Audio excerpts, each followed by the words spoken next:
Connaissez-vous le chemin parcouru par l'huître pour arriver jusqu'à votre assiette? Beaucoup de passion, une grande dose de savoir-faire et surtout de la patience sont nécessaires aux artisans de la mer pour élever une huître de qualité.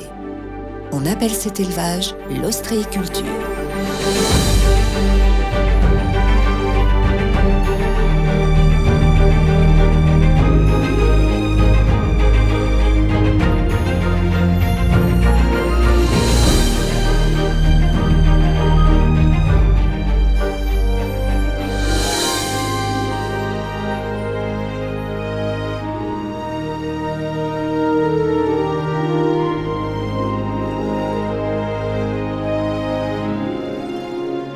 L'ostréiculture sur le bassin de Thau, c'est vraiment une tradition, il faut la préserver. Tous les matins, on voit le soleil se lever ou sur le Mont Saint-Clair ou sur le Mont Saint-Loup et on apprécie vraiment ce lieu qui est un lieu paisible et qui apporte beaucoup de sérénité. C'est un métier un peu particulier, peu connu des gens en général. Il faut être des passionnés pour aller jusqu'au bout des choses, pour sortir un joli produit. Savez-vous que l'ostréiculture française s'exerce tout le long du littoral français? De la mer du Nord à la Méditerranée, elle se décompose en 7 régions de production. Normandie, mer du Nord, Bretagne Nord, Bretagne Sud, Pays de la Loire, Poitou-Charentes, Arcachon-Aquitaine et Méditerranée. Élevée en milieu naturel, nourrie exclusivement des éléments contenus dans l'eau de mer, l'huître est une source exceptionnelle de bienfaits.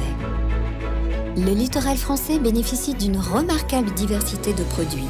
Huîtres creuses, huîtres plates, élevées sur estran ou en pleine mer, affinées pour certaines. D'un secteur à un autre, les qualités gustatives des huîtres diffèrent et permettent de satisfaire tous les amateurs.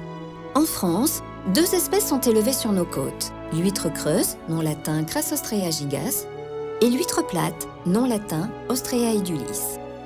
La production annuelle française s'élève à près de 100 000 tonnes pour les huîtres creuses et environ 1500 tonnes pour les huîtres plates. La France est ainsi le premier producteur ostréicole en Europe. Il faut entre 3 et 4 ans de patience pour que l'huître atteigne sa taille adulte entre le moment où le producteur collecte les larves jusqu'à l'expédition vers le consommateur. Pour cela, la production passe par plusieurs étapes. Le captage, l'élevage, l'affinage, la finition et le conditionnement, puis l'expédition dans les différents points de vente pour arriver jusque dans vos assiettes. C'est au moment de l'été, quand la température de l'eau augmente, que s'effectue la ponte des gamètes mâles et femelles. Les larves sont ensuite captées grâce à des supports appelés collecteurs, installés sur les parcs par les ostréiculteurs. Ils se présentent sous plusieurs formes, par exemple tuiles chaulées, coupelles ou tubes. Il y a 2 méthodes principales pour capter le naissin en Poitou-Charentes, c'est la coupelle, la cordée de coupelle et le tube. Donc c'est des espèces d'assiettes en plastique qui vont permettre aux petites larves d'huîtres de venir se coller. Alors ici on en voit une qui date de l'année dernière. Au bout de 6-8 mois, ça fait cette taille-là. Sur le bassin d'Arcachon, on met la chaux vive dans des grands bacs avec de l'eau et du sable. Ça fait un mortier de chaux.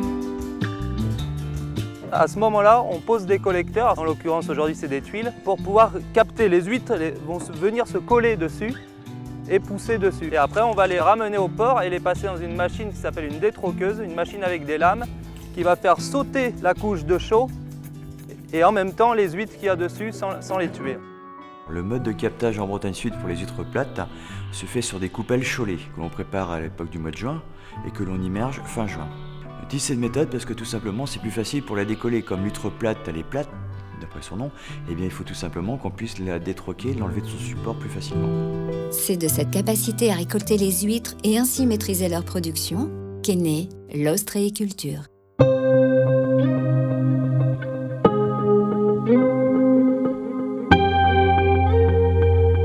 Selon les régions de production, plusieurs modes d'élevage sont utilisés pour s'adapter au mieux à l'environnement. Découvrez-les avec leurs différents producteurs. Bon, principalement, les ostréiculteurs de la baie de Morlaix font l'élevage sur table. L'ensemble des huîtres est élevé dans des poches à huîtres sur table, différents cycles de production jusqu'à la taille marchande. Donc les naissins arrivent en Normandie, à Saint-Valahougue. On les met dans des petites poches et on va suivre leur croissance. Croissance, culture qui va être en surélevé, c'est-à-dire sur des tables ou des lits où les poches sont posées dessus. Et en mer, on va travailler les huîtres, retourner les poches une à une, les secouer, détacher les huîtres qui se sont collées dans les mailles et les repositionner pour qu'elles continuent leur croissance.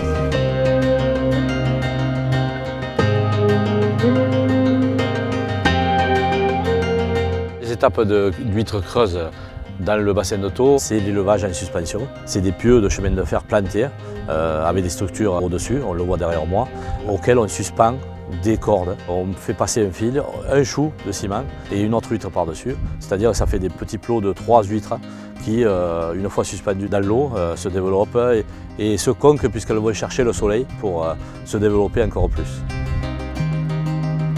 Ici, on est dans le berceau de l'huître plate. La particularité de la baie de Quiberon, c'est que l'huître vit sur le fond, en pleine mer et en eau profonde. Elles sont en pleine eau et elles vivent là pendant 3 ans. C'est du dragage en eau profonde. Cette huître-là, elle naît ici, elle se reproduit naturellement et là, on a un produit de toute qualité et une merveille.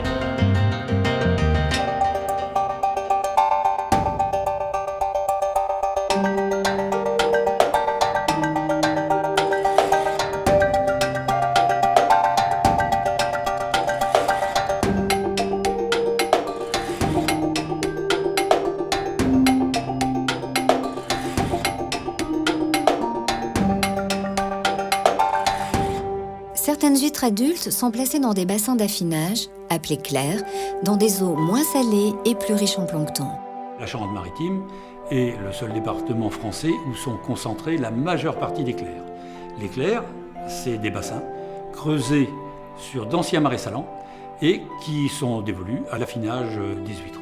Lors de cette étape, les huîtres obtiennent une saveur unique et parfois une couleur verte bien particulière grâce à la présence d'une algue appelée navicule bleu. L'affinage apporte et enlève en même temps. Il va enlever certains goûts trop prononcés de sel ou d'iode. Il va lisser un petit peu, il va donner un peu plus de rondeur au produit. Et cette navicule bleue colore la chair des branchies de l'huître et garantit au consommateur que l'huître a été bien affinée. Le délai est très court entre la sortie de l'eau et la mise en bourriche. Les huîtres sont d'abord entreposées dans des bassins d'eau de mer filtrés. Nous sommes ici devant un bassin de finition. L'eau de mer va décanter 24 heures, voire plus, et ensuite est injectée dans ces bassins en béton.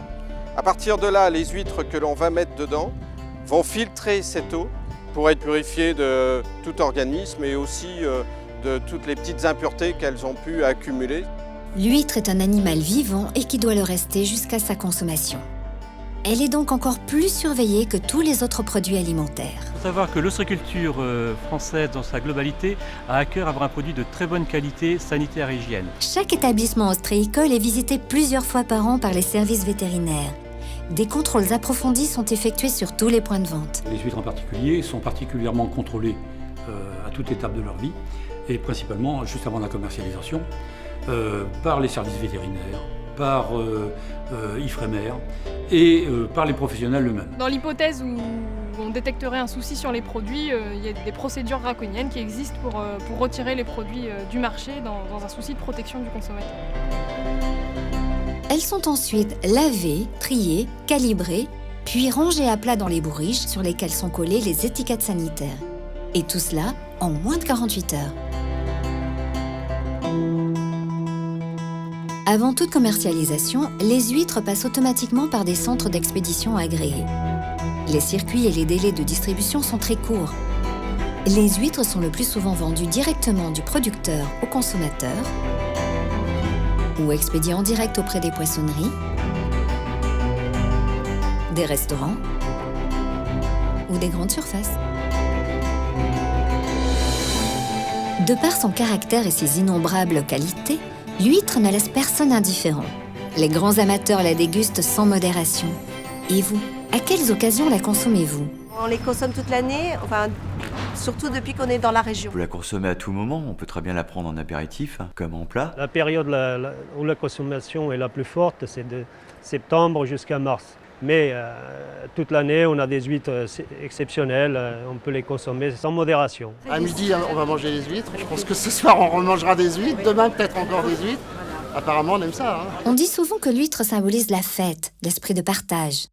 Et vous, qu'est-ce que l'huître vous évoque? Déjà, quand je les vois, j'ai envie d'en manger, sans avoir goûté. Souvent, les huîtres sont assimilées à la fête, à Noël. C'est la saison de la plus grosse consommation. Que ce soit avec les gamins le dimanche, que ce soit avec les copains, tout simplement le samedi soir. L'huître, c'est toujours l'occasion de faire la fête. On ouvre des huîtres, c'est la fête. L'huître est un produit convivial, donc c'est vrai qu'on la déguste souvent entre amis, en famille. C'est souvent associé vraiment à des instants de partage. Et comment les dégustez-vous? C'est le filet de citron, point final. Que ça. Nature. 100% nature. Parce qu'autrement, ça dénature son goût. Les vrais connaisseurs l'apprécieront plus facilement crue. C'est là qu'elle développe forcément tous ses arômes. Bien sûr, on peut toujours la cuisiner en fonction des goûts. C'est aussi exceptionnel de manger une huître chaude. On peut la faire pocher, par exemple. Souvent des petits beurres d'escargot, ou des petites sauces au champagne, ou des flambés. Avec un peu de vin blanc, l'échalote et gratiné au four avec un petit parmesan. C'est très bon aussi. C'est excellent. Tout ça a l'air bien appétissant, mais quels conseils donneriez-vous pour bien les ouvrir? On prend l'huître à un peu plus de la moitié pour atteindre le nerf. Le nerf, il se trouve à peu près ici. Alors, vous mettez le couteau tout doucement avec la main droite. Dès que le couteau il tient, c'est la main gauche qui fait tout le travail. On sent que le couteau il rentre, on soulève un petit peu, on voit le nerf et on coupe. Pour la déguster, on peut aussi vider l'eau. Tout simplement la première eau, l'huître, elle refait l'eau 7 fois. D'accord. Et comment vérifier la fraîcheur de l'huître? Dès que vous l'ouvrez, elle est pleine d'eau, elle est assez agréable visuellement. Et dès qu'on peut, avec la pointe du couteau, effectivement, la toucher sur le bord, elle se rétracte automatiquement. Si elle est vivante, elle se rétracte et là, c'est un signe de fraîcheur pure. Pour l'huître plate, introduisez la lame du couteau dans la charnière. Les doigts appuyant sur le dos de la lame, pratiquez avec le manche du couteau un mouvement de rotation de haut en bas. Il suffit ensuite de couper le muscle adducteur et de soulever la coquille. Il ne vous reste plus qu'à la déguster. Pour les huîtres creuses, on a du numéro 5 jusqu'au 0, TTG. On appelle le TTG, c'est la très très grosse. Et après, on a en belon, en plate, on a de la numéro 4, c'est l'huître très très grosse, qui est déjà très rare et très difficile à trouver d'ailleurs. Alors pour bien les conserver déjà, il faut bien les mettre à plat, au bas du frigidaire de préférence, surtout dans une température entre 4 et 12 degrés, pas plus. Et on peut les garder jusqu'à 10 jours.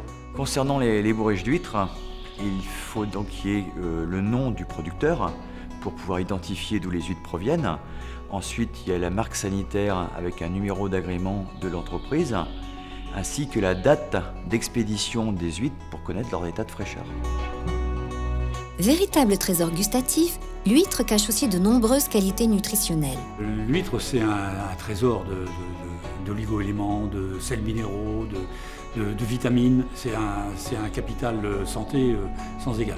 Elle est aussi très légère. Seulement 52 calories pour 6 huîtres environ, à consommer sans modération. L'ostréiculture est un élevage totalement naturel. La quasi-totalité des phases d'élevage s'effectue en milieu ouvert. De l'élevage à la récolte, aucun intrant n'est utilisé. L'huître filtre l'eau pour capter les particules naturellement présentes dans le milieu marin nécessaires à son alimentation et l'oxygène indispensable à sa respiration. Elle fixe également le carbone qui lui permet de construire sa coquille. Elle participe ainsi à l'éclaircissement des eaux, ce qui favorise le développement de la faune et de la flore aquatique. L'ostréiculture est garante d'une bonne qualité des eaux estuariennes et côtières. Nous sommes une activité très respectueuse de la nature. Nous n'avons pas d'apport alimentaire, nous n'employons pas de médecine. Nous avons un fonctionnement tout à fait naturel qui est fait par le jeu des marées et par le jeu de tous les apports qui nous arrivent du continent. Les eaux ostréicoles sont situées dans des zones protégées mais sensibles qui doivent répondre à des exigences réglementaires supérieures à celles des eaux de baignade. Ainsi, l'ostréiculture est au carrefour de nombreux enjeux liés notamment aux politiques de protection de l'environnement, de gestion de la qualité des eaux ou d'aménagement des territoires. Nous sommes, par définition, l'écologie la plus pure dans le plus profond respect des productions naturelles. La filière ostréicole dispose d'une structure nationale unique ayant pour principale mission de défendre les intérêts de la profession. La filière se compose bien évidemment de producteurs, de distributeurs, de transformateurs. Ça représente 5000 entreprises, 20 000 personnes qui travaillent sur cette filière. Elle propose des mesures d'ordre général visant à améliorer les conditions de production et d'écoulement des produits ainsi que d'assurer leur promotion. Le CNC étudie et améliore les conditions de production conchilicole et participe aussi à l'amélioration du système de distribution et de commercialisation des productions conchilicoles. N'oublions pas que l'huître acquiert sa qualité exceptionnelle grâce à la passion de ces hommes et de ces femmes, artisans de la mer, qui lui accordent chaque jour un soin tout particulier. Ils ont fait de ce métier de tradition un héritage de génération en génération. Moi je suis fils d'ostréiculteur, frère d'ostréiculteur, mes oncles, mes grands-parents, tout le monde faisait les huîtres chez nous. C'est un métier de passionné. Mon fils continuera par la suite à prendre ma succession. Travailler avec la nature, travailler en mer, c'est quelque chose qui me plaît beaucoup. Quand on a un enfant qui se dit je vais faire comme mon père, alors ça franchement, c'est quelque chose de bien. Il faut quand même 3 années pour créer une huître, pour faire une huître. C'est la nature, c'est la grosse bouffée d'oxygène qui arrive dans la bouche. Forcément que j'ai l'amour du métier, l'amour du produit et j'ai à cœur vraiment de le proposer à tout le monde. Moi je suis né là-dedans tout simplement. On pourrait parler presque d'un joyau. Et ce joyau, il est le savoir-faire de chaque famille qui y met tout son amour et tout son cœur et toute sa passion. Mais c'est vrai qu'à la fin, quand on voit cette huître partir chez le consommateur, on a toutes les satisfactions du monde.